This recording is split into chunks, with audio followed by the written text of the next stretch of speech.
ሃይ ቤተሰብ እንዴት ናችሁ? እንኳን ወደ ዩቲዩብ ቻናሌ በሰላም መጣችሁ። ዛሬ በሌላ ቪዲዮ መጥቻለሁ። ቪዲዮን ከመጀመሪያ በፊት ሰብስክራይብ ያላረጋችሁ ሰዎች ሰብስክራይብ አድርጉ እና ዛሬ የምንሰራው የዲቶክስ ጁስ ነው። የሚያስፈልገኝ ነገሮች እዚህ ጋር አዘጋጅቻለሁ። ምንድነው የሚያስፈልጉኝ ነገሮች? ትንሽዬ ኩከምበር አንድ ሎሚ ያስፈልገኛል እና ዝንጅብል ዝንጅብል ልጫ ተዘጋጅቻለሁ እና ሴላሪ ማለት በኢትዮጵያ የሾርባ ቅጠል የሚባለው ማለት ነው። ይሄ ግንዱን ሁለት ነው የሚያስፈልገኝ። ሁለት እናዘጋጃለን። እነዚህ ልጣባውና ሴላሪው ለማለስ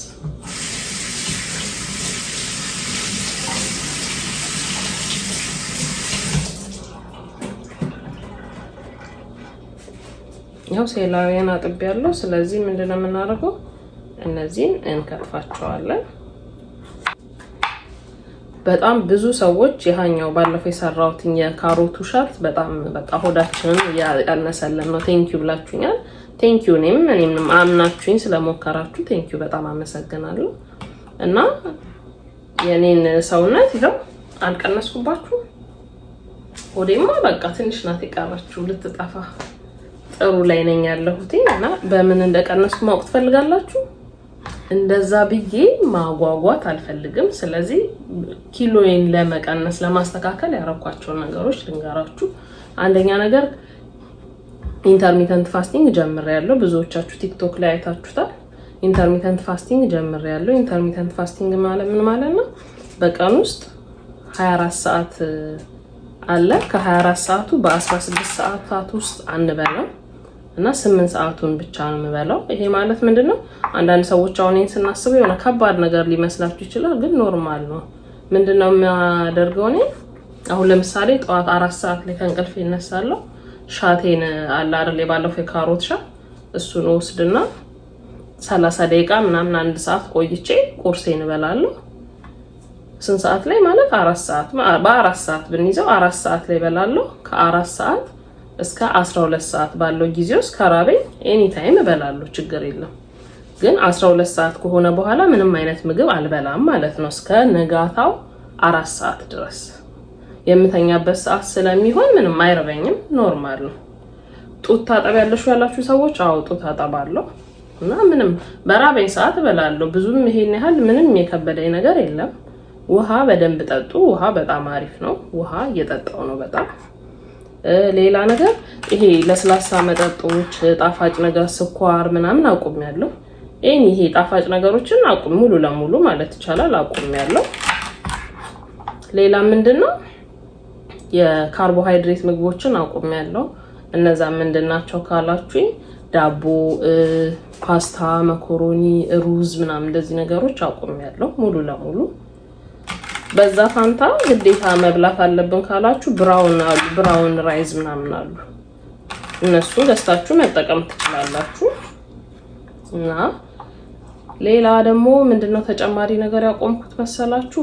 ብዙ ምግብ አልበላም በአንዴ እንደዚህ ብዙ ምግብ። አሁን በፊት ኖርማል ምንም አይመስለኝም በላ ነበረ እና አሁን ምንድነው ብዙ ነገር አልበላም። ብዙ ምግብ ከመብላት ይልቅ ትንሽ ነገር ቶሎ መብላት ይሻላል። በአንዴ ብዙ ከመጠቅጠቅ ማለት ነው። እሱን ነገር አስተካክያለሁ በጣም እና እነዚህ ሻቶቹ ምናምን በጣም ጠቅመውኛል። ይሄ ደግሞ የዲቶክስ ጁሱ ይሄ አሁን የምሰራላችሁ በጣም ቆንጆ ነው። ሆዳችንን ያጥብልናል፣ ያጸዳልናል። ሆዳችን ውስጥ ያሉ ቆሻሾች ምናምን ያጸዳልናል። እኔ በጣም የሚያሳስበኝ ነገር ሁሌ እሱ ነው። በቃ በተለይ ከወለድኩ በኋላ በቃ ምን ላድርግ በቃ ሆዴ የሆነ የሚከብዳችሁ ነገር የለም። አንዳንዴ በቃ ጽድት እንዲል የምትፈልጉት ነገር እንደዛ ነበር የማስበውና ምን ላድርግል ነበር። ያውጡት ስለማጠባም ደግሞ ይሄ ካስተር ኦይል ምናምን መውሰድ አልችልም። ለዛ ይሄንን ነገር ከጀመርኩ በኋላ ግን በጣም በቃ ቅልል ነው የሚላችሁ። ብታዩ ሆዳችሁ የሚነፋ ምናምን ከሆነ እሱን ያጠፋላችኋል። ሆዳችን ውስጥ ያሉ ቆሻሻ ነገሮች ሙሉ ለሙሉ ማለት ይቻላል ያስወግዳል። ሶስተኛ ነገር ምንድነው መሰላችሁ? ፊታችን በጣም ቆንጆና አንጸባራቂ እንዲሆን ያደርጋል።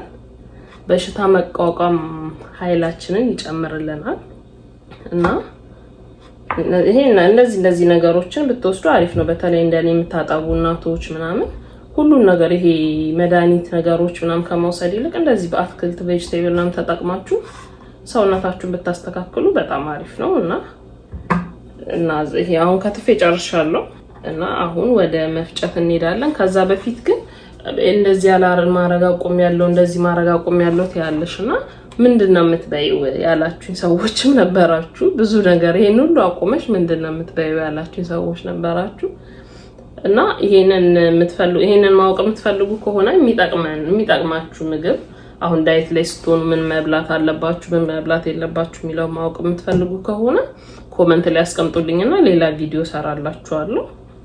ይሄንን እናዘጋጅ። እስከዛ ድረስ ዝንጅብል ይሄው እና ይሄ ሴለሪ ማለት የሾርባ ቅጠል የሚባለው ይሄ ግንዱን ማለት ሴለሪ፣ ይሄ ኩከምበር እና ሎሚን ጨምቀዋለሁ። ከፈለጋችሁ ደግሞ የምትፈልጉ ሰዎች ልጣችሁ አንድ ላይ መፍጨት ትችላላችሁ።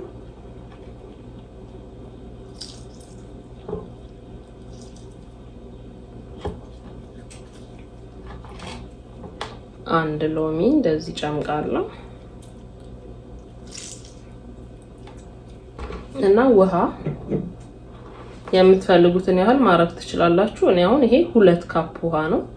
2 ካፕ ውሃ ጨምርበታለሁ እና 2 ካፕ ውሃ አድርጌያለሁ እና እንደ ተጨማሪ በረዶ መጨመር የምትፈልጉ ሰዎች መጨመር ትችላላችሁ።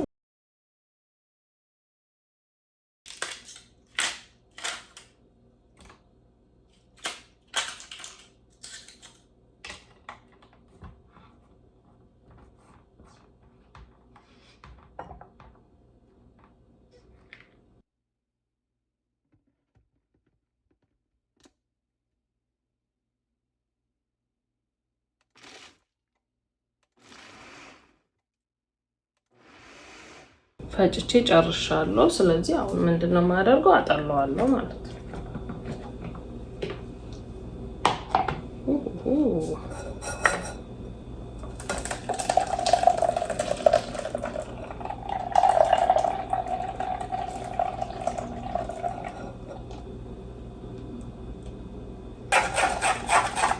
ላጥልለውና ተመልሼ ልምጣ።